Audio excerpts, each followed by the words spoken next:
Hello and welcome to my channel, guys. Today I got for you a tutorial about Fright Fighters. I'm gonna do a couple of episodes where I'm gonna show you 3 characters and I'm gonna tell you how to play them effectively, guys, so that way you can enjoy the game and actually get your body count up and be a pro fighter, because this is the most epic fighting game in Roblox. I love this game and I want you to love it as much as I do. So make sure you subscribe so you don't miss out. And let's get this video started with the first character. You want to play with me?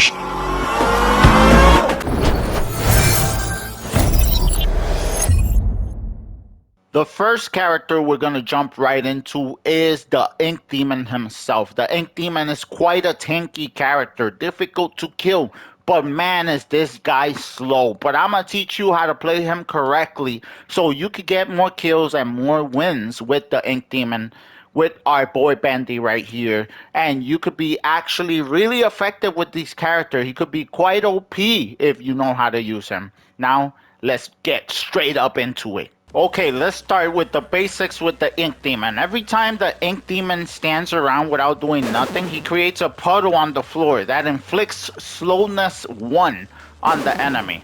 So wherever you at, you inflict a puddle of slowness. Why? Because he has a hard time catching up to players.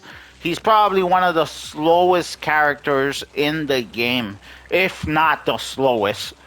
But he makes up for that by slowing everything down. His attacks actually cost slow as well, as you can see right there. His attacks cost slow. Now, the way to play the Ink Demon is close and personal. Like, let me use this torch, for example. You want to be close and personal to the enemy all the time. Now, the problem with the Ink Demon is that every time he attacks, he kind of moves forward. And that could be really annoying because you really want to keep attacking the person and you keep moving past them. The easy way to avoid this is actually you keep circling around the enemy, which is a good way to avoid their attacks towards you as well. Just keep circling around them. If not, you could just keep pressing backwards. You could keep pressing backwards and try to attack in a slower pattern, so that way you could keep actually attacking. The other thing is how he catches up with enemies is amazing, because he could actually go into the ground. While he's under the ground, he's invulnerable to everything. Nothing could touch him. And then he could just catch up and surprise his enemies. That's the only way he could really catch up. Like I said, he's all about being close and personal to his prey. He also has this move where he does this wave, this shock wave, this ink shock wave, which also inflicts slow on all the enemies around him. Now, when you are under the ground, you actually could do the attack and he flies up and hits everybody in the ground, also summoning this creature which attacks enemies. He's like a minion. He's like a minion that attacks all the enemies. Look at that. Look at that. Now, he doesn't have a lot of life. He could easily be defeated. But that's a good way to surprise your enemy and summon a minion at the same time. You could actually summon the minion just by doing this. You could also summon another minion. That's not the minion I was trying to summon. You could also summon a different minion right here, which is the spider-like minion. Why are you on the roof, bro? The spider-like minion does lay eggs, and when the eggs hatch, you get even more minions, which could be quite helpful. It's kind of like playing spooky. You create minions. You want to be close and personal to the enemy. Look, they hatch, and you get more minions, which is actually, if you use this correctly, it could be quite effective. But yeah, pretty much he's easy to play, but super slow. Managing how slow he is, a lot of playing Bendy is actually catching up to the players so you could actually do damage. And that's why you should constantly use his move to get to the players and just surprise attack them, or actually summon a minion and jump out of the ground to attack them by surprise. That's basically his best move, because our boy Bendy could be hard to kill, because he is kind of hard to kill. But my God, he struggles catching up to other players. Plus, he's huge. So everybody sees you coming. That's why hiding in the ground and coming up as a surprise like that is the most effective tool he has. But once you're close and personal, bro, they're gonna be cooked. Cooked. But that's pretty much how you play Bendy.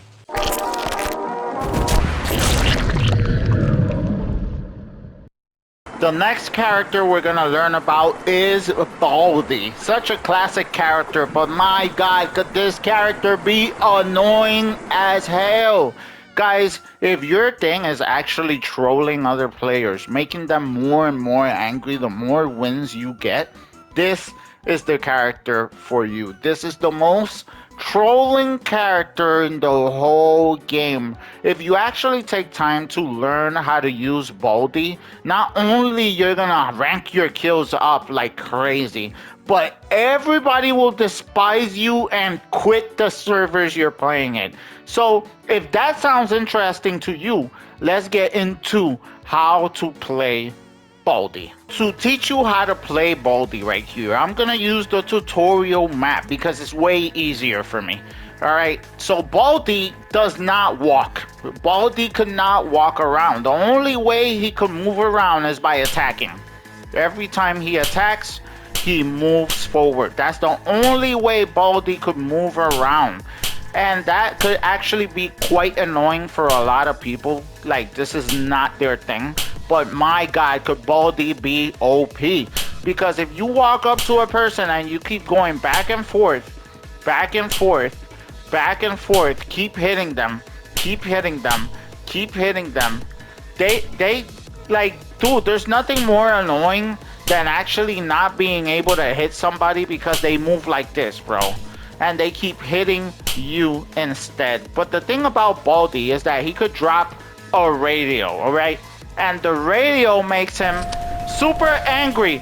And when he's angry, bro, he moves so fast. That's what you actually want to do when you attack a player. For example, when you're going to attack a player, you want to drop the radio. If you drop the radio and you start doing this, bro, they're gonna get so annoyed.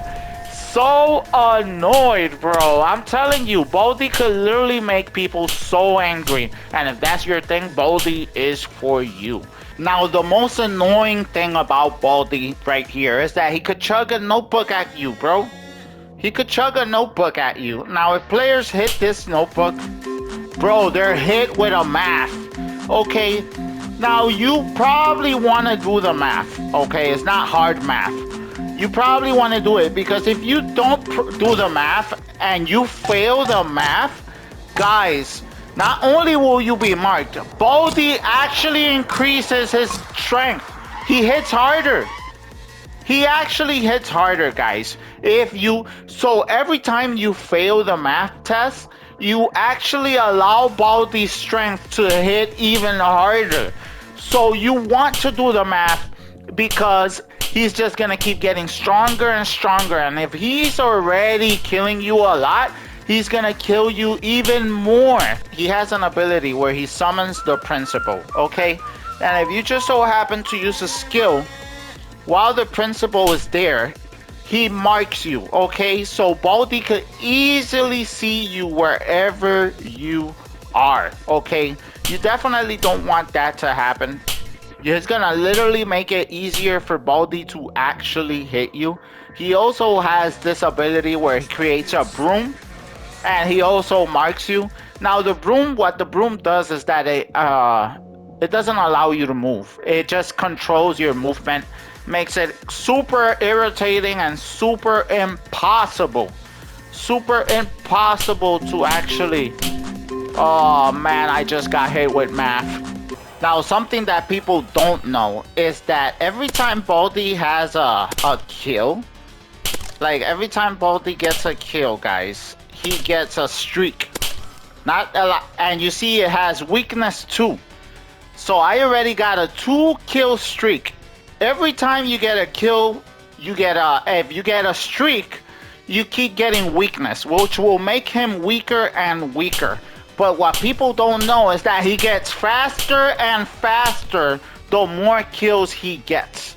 So Baldi could get up to 5 kill streak. If he could get 5 kill streak, there you go. He turns into weakness 5, which makes him really fragile. But look at how fast this dude is now. Look at how far he could go now compared to when he starts. Like, this makes him even more OP. And that's not even saying that if you put this, he's even faster, bro. Look at this. This is why Baldi is one of the most annoying characters out there. And he could throw you the broom, making you even worse. And then if he throws math at you and you fail the math, that means he's gonna hit you hard. He's gonna be fast as hell. He's gonna be the most annoying, most nuisance character out there. And that's why Baldi is actually quite OP if you take time to learn how to use him.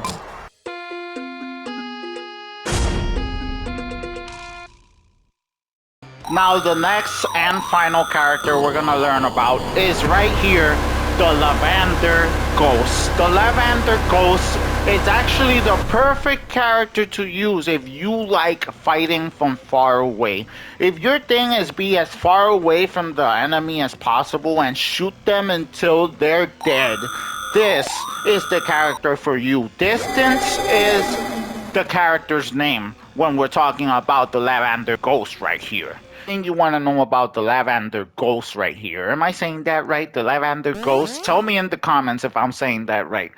Guys, is that the distance this character could have. You could literally be so far away. You could be hidden in the other side of the map. And if you shoot, bro, you could hit them from so far away, bro. So look at how far the enemy is. It's all the way over there. I could barely see it. But if I shoot, bro, look at that precision from so far away. This is the most distance, the most best character to play at a distance. But the projectiles move really slow. That's the bad thing about that, is that actually they could move. So if there's a fast moving character and you're trying to hit them, you're gonna have a tough time. It doesn't mean you can't hit them. But if they're moving around too much, you're cooked. Using this skill right here, summons this guy, and he basically holds the person still for you. This is basically for fast moving characters to hold them in place. That's basically what that skill is. Because the projectiles move so slow, doing that skill, you hold them in place. Also, you have a hand that you could summon. You could summon the hand, and it grabs the enemy, and it's supposed to bring the enemy towards you while it does damage, but I think it might be bugged. But it also holds the enemy still, so you could do even more damage. So that's actually really helpful, whichever one you rather actually use, because they both use the same cooldown. As you can see right there, you can use one or the other, so most likely use the one that works better for you. Probably the hand is better, since the hand actually does damage as well. Something about the ghost that you need to know is that he could whistle. And when the ghost is whistling, all the damage the ghost takes actually goes towards the enemy as well. So you probably don't want to attack the ghost when he's whistling. Okay, guys? Oh, God. The other thing the ghost actually does, which is crazy, is that he has this ability where he could tag someone and leech their life according to the life they have.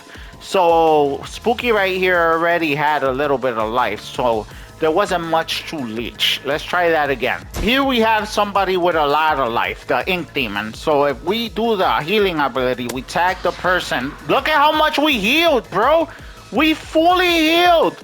So the more life the enemy has, the more you healed. And that could actually be awesome. Okay, let's try the hand again.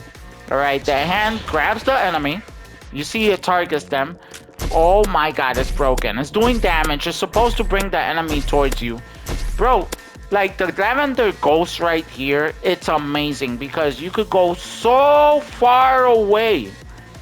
And as long as you aim, bro, dude, this character could hit enemies from so far away, it's ridiculous. Alright guys, I love this distance character. So there you go, guys. This was episode 2 of a 3-part, which I'm doing so you could learn how to use the characters in Fright Fights. So you could get more kills and you could get more wins. But even better, you could get more currency up here so you could unlock more skins for your favorite characters. Guys, if this tutorial was helpful for you, make sure you leave a like. Subscribe because you don't want to miss out. I do tutorials on games I like. I always try my best to put tutorials out there for the things I learn. You can know them too. Guys, I think this game is peak. Next time, I'm gonna do 3 more characters and I'm gonna do a bonus video for Springtrap. Springtrap deserves a video on its own because that's my favorite character. Clearly, you can see it right here. Level 87. So I'm gonna do a whole separate video about Springtrap because that's the character I main. Thank you guys for watching. Thank you guys for being awesome. And I will see you in the next episode. Peace out, guys.